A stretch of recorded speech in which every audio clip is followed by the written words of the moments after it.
आज के टॉपिक में हम पढ़ने जा रहे हैं ऑप्टिकल एक्टिविटी। बट उससे पहले आपको कायरलिटी की बेसिक इंफॉर्मेशन होनी चाहिए, क्योंकि most of the time students को ये लगता है कि chirality is the essential condition for optical activity. हालांकि ऐसा नहीं है। Over the end of the video आपको पता चल जाएगा ऐसा क्यों नहीं है। तो ऑप्टिकली एक्टिव कंपाउंड से पहले हम पढ़िए कायरल कंपाउंड्स, ठीक है। तो कायरल कार्बन वो होता है जिसके पास 4 डिफरेंट ग्रुप्स अटैच होते हैं। तो यू नो कार्बन क्या है, टेट्रावेलेंट नेचर का है, 4 बॉन्ड बनाता है। तो 4 डिफरेंट ग्रुप अटैच हों अगर कार्बन के पास, तो वो क्या हो जाएगा, कायरल कार्बन। सपोज ये कार्बन के पास 4 डिफरेंट ग्रुप्स अटैच है। एक मिनट, इधर CH3 कर देते हैं, राइट। तो आपके पास ये क्या कार्बन हो गया, chiral carbon, chiral carbon. But ये एसेंशियल कंडीशन नहीं रहती है ऑप्टिकल एक्टिविटी की, क्योंकि कभी कभी आपके पास कंपाउंड्स में प्लेन ऑफ सिमेट्री होती है। तो एलिमेंट्स ऑफ सिमेट्री अगर किसी कंपाउंड में है तो वो कंपाउंड ऑप्टिकली एक्टिव नहीं होगा। तो चलते हैं आगे पढ़ते हैं ऑप्टिकल एक्टिविटी को। ओके, तो कंडीशंस फॉर ऑप्टिकल एक्टिविटी क्या रहती है, conditions for optical activity.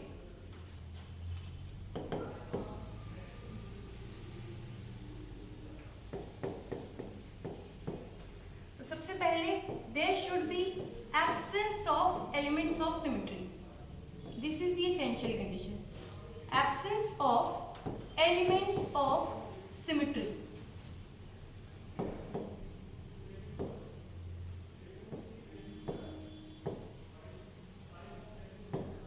Elements of symmetry में क्या आ जाएगा, सबसे पहला एलिमेंट ऑफ सिमेट्री होगा plane of symmetry, plane of symmetry.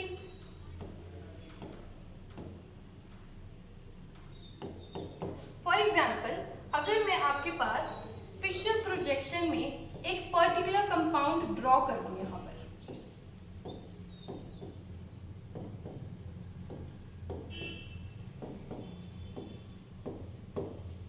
ठीक है। तो आप यहाँ पे देख पा रहे होंगे कि ये जो कार्बन है यहाँ पर, this is a carbon over here and carbon over here. और ये जो कार्बन है ये अपने आप में 4 डिफरेंट ग्रुप से अटैच्ड है।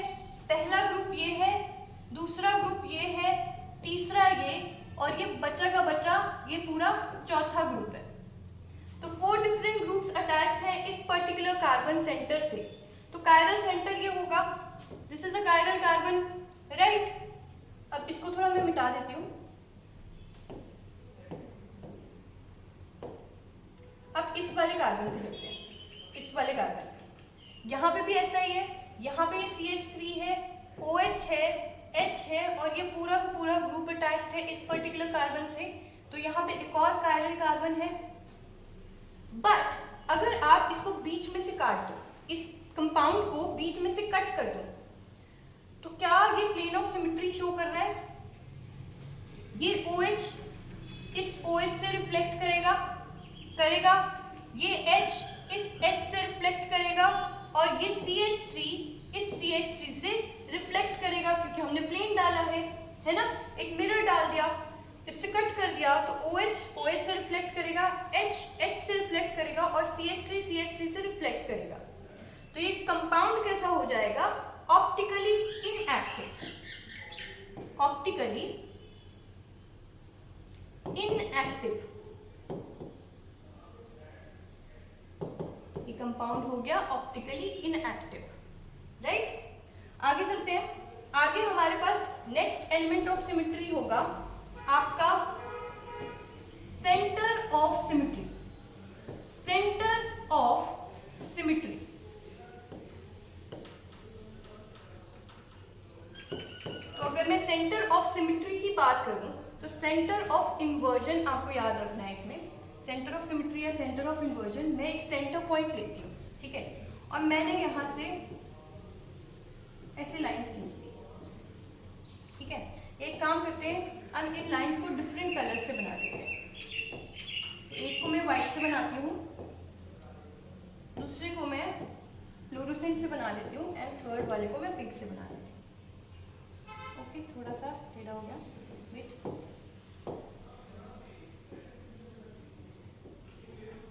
ओके, अब यहाँ से अगर मैं सेंटर से देखूं, यहाँ बिल्कुल सेंटर से देखूं और डायगोनली चलूं, तो यहाँ पे भी मुझे फ्लोरोसेंट लाइन दिख रही है और यहाँ पे भी मुझे फ्लोरोसेंट लाइन दिख रही है, ठीक है। तो दोनों सेम साइड पे लाइन दिख रही है, यहाँ से यहाँ चलूं, डायगोनली चलूं तो वहाँ पे भी फ्लोरोसेंट लाइन दिख रही है। तो मतलब इस कंपाउंड में क्या है, सेंटर ऑफ सिमेट्री है। इस पर्टिकुलर डायग्राम में क्या है, सेंटर ऑफ सिमेट्री है। अगर मैं यहाँ से यहाँ चलूं, सेंटर से यहाँ चलूं, तो मेरे पास पिंक लाइन दिख रही है। सेंटर से ऑपोजिट साइड पे चलूं तो यहाँ पे भी पिंक लाइन दिख रही है। सिमिलरली सेंटर से इस साइड को दूं तो व्हाइट लाइन दिख रही है, सेंटर से इस साइड को जाऊं तो भी व्हाइट लाइन दिख रही है। तो यहाँ पे सेंटर ऑफ सिमेट्री प्रेजेंट है। तो आई होप आपको सेंटर ऑफ सिमेट्री का थोड़ा आइडिया हो गया होगा। ओके, तो अगर आपको अब मैं डायग्राम से समझाऊं, किसी पर्टिकुलर कंपाउंड से समझाती हूँ, तो आप देखो यहाँ पर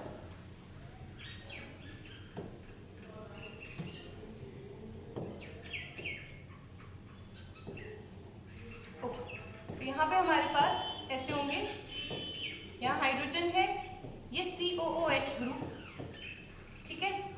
तो यहाँ पे भी हाइड्रोजन बना देती हूँ, यहाँ पे भी COOH ग्रुप बना देती हूँ, यहाँ पे CH3 बना देती हूँ, यहाँ पे OH बना देती हूँ, यहाँ OH एंड यहाँ CH3। अब मुझे सेंटर से जाना है डायगोनली, ठीक है। तो मैं क्या करती हूँ, यहाँ सेंटर पॉइंट बना देती हूँ। अब मैं डायगोनली चलती हूँ, ठीक है। यहाँ से OH है तो मुझे डायगोनल पोजीशन पे OH मिलना चाहिए, मतलब उसमें सेंटर ऑफ सिमेट्री प्रेजेंट हो। तो मुझे OH मिल रहा है, तो यहाँ पर इसको मार्क कर देते हैं। आगे चलते हैं, आगे हमारे पास कलर चेंज कर लेते हैं एक बार। ये CH3 है, CH3 है, डायगोनली चलेंगे CH3 मिल जाए। ओके, अब पूरे कंपाउंड में ऐसे ही मिलने चाहिए सारे ग्रुप्स। अगर सारे के सारे ग्रुप्स आपके डायगोनली प्लेस्ड हैं तो मतलब उस कंपाउंड में सेंटर ऑफ सिमेट्री प्रेजेंट है। ओके, तो आपके पास यहाँ पर अगर मैं इधर को चलती हूँ COOH की तरफ, तो मैंने ऊपर की तरफ देखा तो मुझे COOH मिला, मैं नीचे की तरफ देख रही हूँ तो मुझे COOH मिल रहा है, ठीक है। आपका ये ऊपर होना चाहिए, ये नीचे होना चाहिए। ऐसा नहीं होना चाहिए कि अगर ये ऊपर है तो ये भी ऊपर है, नहीं, ये ऊपर होना चाहिए, ये नीचे होना चाहिए, ठीक है। ये ऊपर होना चाहिए OH, ये वाला OH नीचे था, ठीक है, डायगोनली ऑपोजिट एंड्स पे। ओके, इसके अलावा हमारे पास यहाँ पे हाइड्रोजन ऊपर है, हाइड्रोजन नीचे है, तो मतलब इस कंपाउंड में सेंटर ऑफ सिमेट्री प्रेजेंट है।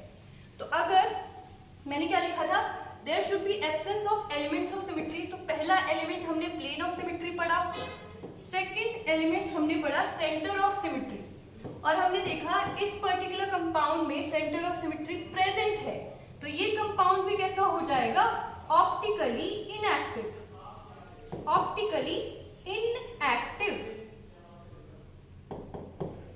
ओके, अब नेक्स्ट चलते हैं। नेक्स्ट हमारे पास थर्ड वाला है एक्सिस ऑफ सिमेट्री।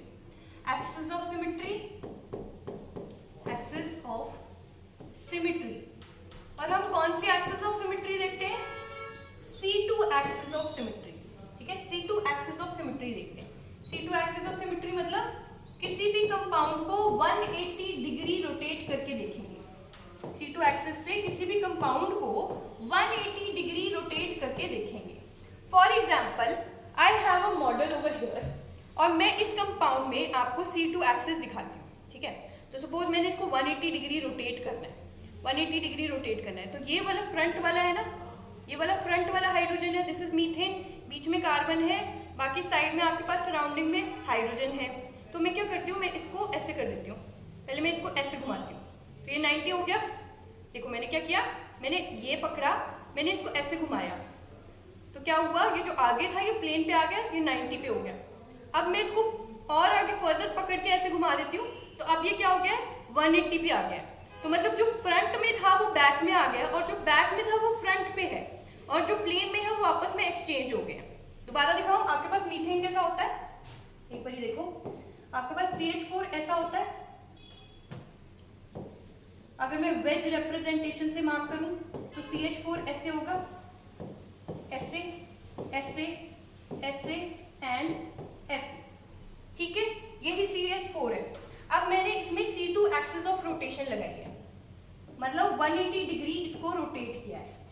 तो 180 डिग्री रोटेशन के बाद क्या हुआ होगा, आपका ये जो स्टार मार्क कर देते हैं, इसको एक काम करते हैं, इसको स्टार मार्क कर देते हैं, इस वाले हाइड्रोजन को स्टार मार्क करते हैं और इस वाले हाइड्रोजन को स्टार मार्क करते हैं।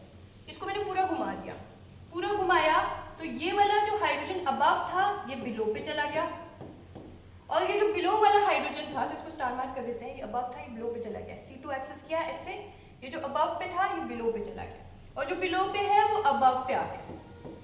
वैसे ही यहाँ पे जो प्लेन पे हाइड्रोजन था स्टार मार्क वो इधर आ गया है, और जो प्लेन पे उस साइड था वो इधर आ गया। तो आप यहाँ देखिए आपका पास C2 एक्सिस ऑफ सिमेट्री है। कैसे पता लगा, क्योंकि आपका जो कंपाउंड CH4 वाला था ना, वैसा का वैसा आइडेंटिकल कंपाउंड हमें यहाँ पे भी मिल रहा है। मतलब अगर आपके पास किसी कंपाउंड में C2 एक्सिस ऑफ सिमेट्री है, मतलब अगर आप उसको 180 डिग्री रोटेट कर रहे हैं, तो जैसा इंडिविजुअल कंपाउंड आपको ओरिजिनली दिख रहा था वैसा ही रोटेशन के बाद दिखना चाहिए। तो ये तो स्टार हमने खुद से लगाए हैं, इसको हटा देते हैं। स्टार हमने खुद से लगाए थे, इसको हटा देंगे, हम देखेंगे जैसा था वैसा ही मिल रहा है, हूबहू सेम शक्ल। तो इस हिसाब से ये क्या हो जाएगा, इसमें है C2 एक्सिस ऑफ सिमेट्री, मतलब ये 180 डिग्री रोटेशन के साथ आपको आइडेंटिकल कंपाउंड मिल रहा है। ठीक है, समझ आ गई होगी। दोबारा देख लेंगे। आपके पास यहाँ पर ऐसे थे, ये वाला था, ये दो एटम्स क्या है, प्लेन पे, ये दो एटम्स कैसे प्लेन पे, ये वाला atom out of the plane या टुवर्ड्स द ऑब्जर्वर आपकी तरफ, और ये वाला अवे फ्रॉम द ऑब्जर्वर मतलब मेरी तरफ। ऑब्जर्वर आप हो तो आप देखो यहाँ पे आपकी तरफ ये है टुवर्ड्स द ऑब्जर्वर, ये है अवे फ्रॉम द ऑब्जर्वर। तो क्या करोगे आप, क्या करोगे, प्लेन वाले ये दोनों है, वैसे ये प्लेन वाले ये दोनों, ये towards the observer above the plane and ये अवे फ्रॉम द ऑब्जर्वर। एक मिनट, हाँ ऐसे। अब मैंने इसको 90 डिग्री रोटेट किया। 90 क्या होता है, ऐसा, ऐसा हो गया। अब क्या, जो प्लेन पे थे वो आगे पीछे आ गए। अब मैं फिर से 90 करती हूँ तो 90 + 90 180 होता है। इसको ऐसे कर देते हैं, ऐसे किया, जो बैक वाला था वो फ्रंट में आ गया है, जो आपके तरफ प्रोट्रूड कर रहा था वो फ्रंट में मतलब आपसे अवे को प्रोट्रूड कर रहा था वो फ्रंट में आ गया है, और जो फ्रंट में था वो बैक चला गया है। तो इसको क्या कहते हैं, 180 डिग्री रोटेशन। जो बैक में है वो फ्रंट में, जो फ्रंट में है वो बैक में, और जो प्लेन पे थे वो आपस में एक्सचेंज हो गए। ठीक है, 180 डिग्री रोटेशन क्लियर होगी अब तक। तो अगर ऐसे कोई कंपाउंड हो जिसमें 180 डिग्री रोटेशन होती है तो वो क्या कंपाउंड होते हैं, they are optically inactive. Optically inactive.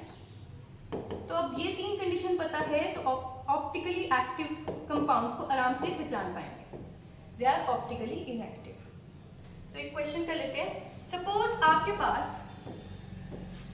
COOH है, यहाँ है CH2OH, और ये है OH, ये है OH, यहाँ H है, यहाँ H है।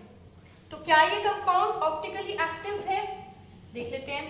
आपके पास कायरल सेंटर है, यहाँ है कायरल सेंटर, ठीक है, यहाँ पे भी कायरल सेंटर है, ठीक है। अब देखना है प्लेन ऑफ सिमेट्री है। प्लेन ऑफ सिमेट्री अगर मैं यहाँ से पास करूँ तो है, ये इसको रिफ्लेक्ट कर रहा है, ये इसको रिफ्लेक्ट कर रहा है, पर क्या ये COOH ये CH2OH को रिफ्लेक्ट कर रहा है, तो ये CH2OH को रिफ्लेक्ट नहीं कर रहा है, क्योंकि COH है, दिस इज CH2OH। ठीक है, तो यहाँ पे absence of plane of symmetry है, प्लेन ऑफ सिमेट्री एब्सेंट है, POS एब्सेंट है, तो ये कंपाउंड कैसा हो गया, optically active. Optically active, okay. और कोई क्वेश्चन लेते हैं। तो अब यहाँ पे देखते हैं, मैं कायरल कार्बन को ही ले लेती हूँ। एक कार्बन है, एक ही कार्बन है, ठीक है, उसमें तो कोई प्लेन ऑफ सिमेट्री नहीं होनी चाहिए, ना ही एक्सिस ऑफ सिमेट्री होनी चाहिए, ना ही सेंटर ऑफ सिमेट्री होनी चाहिए। तो आपके पास यहाँ पे मैंने H ले लिया, OH ले लिया, COOH ले लिया, और यहाँ पे CH3 लिया। तो मुझे क्या दिखा कि यहाँ पे ना तो प्लेन ऑफ सिमेट्री है, ना ही सेंटर ऑफ सिमेट्री है, ना ही एक्सिस ऑफ सिमेट्री है। तो ये कंपाउंड कैसा हो जाएगा, अकेला कंपाउंड कंटेनिंग कार्बन है ना, उस वो भी कायरल कार्बन हो, तो वो क्या हो जाता है, ऑप्टिकली एक्टिव। वो क्या हो जाता है, ऑप्टिकली एक्टिव, ओके।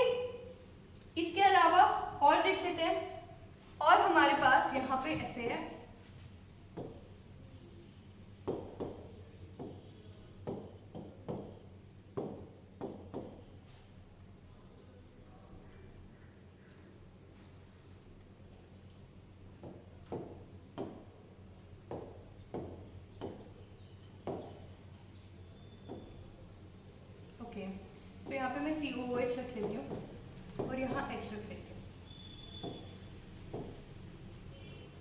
इसके अलावा यहाँ पे OH रख लेती हूँ, यहाँ पे H, यहाँ OH और यहाँ H। तो क्या ये कंपाउंड ऑप्टिकली एक्टिव है या ऑप्टिकली इनएक्टिव है? तो आइए देखते हैं। तो हमारे पास यहाँ पर देखो, अगर मैं यहाँ सेंटर ऑफ सिमेट्री पास करूँ, सेंटर ऑफ सिमेट्री यहाँ से यहाँ तक तो ठीक है, यहाँ से यहाँ तक तो ठीक है, तो एक बार कर ही लेते हैं। यहाँ से यहाँ, यहाँ से यहाँ, डायगोनली सेम ग्रुप मिल रहा है, ठीक है। यहाँ से यहाँ देख लेते हैं, यहाँ से यहाँ देख लेते हैं, डायगोनली सेम ग्रुप मिल रहा है, ठीक है। यहाँ से ऊपर देखते हैं, यहाँ से नीचे दिख रहे हैं, यहाँ से ऊपर देख रहे हैं, यहाँ से नीचे देख रहे हैं, तो आपके पास डायगोनली सेम ग्रुप है? नहीं है। तो ये कंपाउंड कैसा हो जाएगा? इसमें सेंटर ऑफ सिमेट्री नहीं है आप, ठीक है, इसमें सेंटर ऑफ सिमेट्री नहीं है, तो क्या ये ऑप्टिकली एक्टिव होगा? एक बार ही देख लेते हैं। यहाँ पे अब मैं एक काम करती हूँ,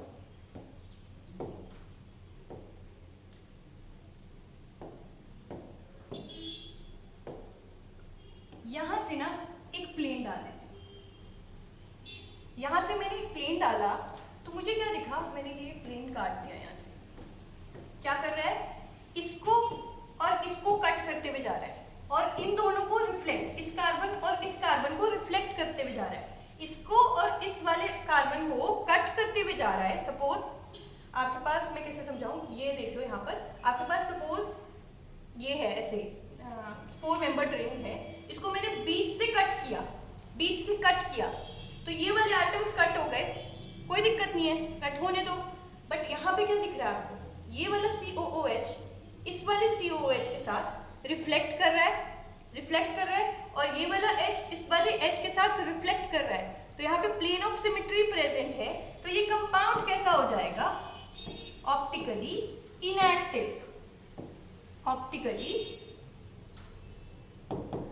इनएक्टिव।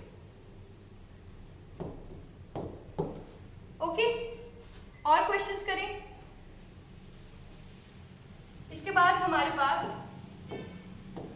ये CH3, ये CH3, ये OH, ये OH, ये H, ये H। तो क्या ये कंपाउंड ऑप्टिकली एक्टिव है या इनएक्टिव है?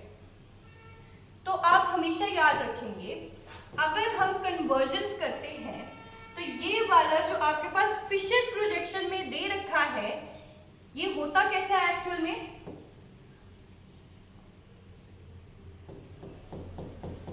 ऐसे होता है।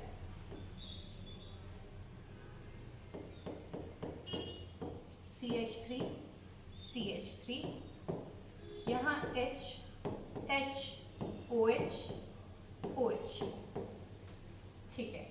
हम सोच रहे थे यहाँ पे सेंटर ऑफ इन्वर्जन कर दे, सोच रहे थे यहाँ से ये कर दे, यहाँ से ये कर दे, यहाँ से ये और यहाँ से ये, बट ऐसा नहीं होगा, क्योंकि फिशर प्रोजेक्शन में आपका कुछ ऐसा स्ट्रक्चर रहता है। अगर आप एक्चुअल में खोल के देखेंगे, 3 डायमेंशनल रिप्रेजेंटेशन होती है ये कार्बन कंपाउंड्स की, तो यहाँ पे फिशर स्ट्रक्चर ऐसा बनता है।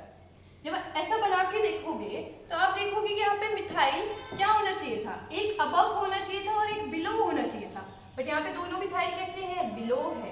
तो ये कंपाउंड में सेंटर ऑफ सिमेट्री नहीं प्रेजेंट है, तो ये कंपाउंड क्या हो जाएगा? ऑप्टिकली एक्टिव, ऑप्टिकली एक्टिव, क्योंकि यहाँ पे सेंटर ऑफ सिमेट्री एब्सेंट है। ओके, तो आई होप आज की वीडियो में आपको ये सारे क्वेश्चंस समझ आए होंगे। Thank you so much.